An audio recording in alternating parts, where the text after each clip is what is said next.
আমরা শিক্ষার্থীদেরকে মুখোমুখি ক্লাসরুমে সেই জায়গাটায় আপাতত 2 সপ্তাহ সেটা আমরা নিষেধ করেছি।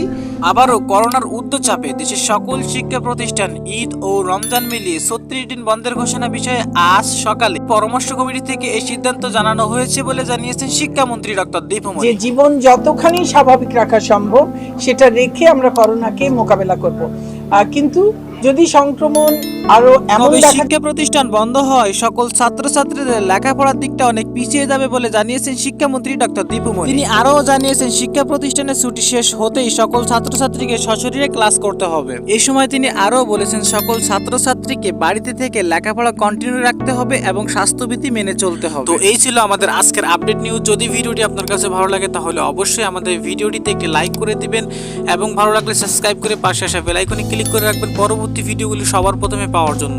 ধন্যবাদ সবাইকে, ভালো থাকবেন, সুস্থ থাকবেন।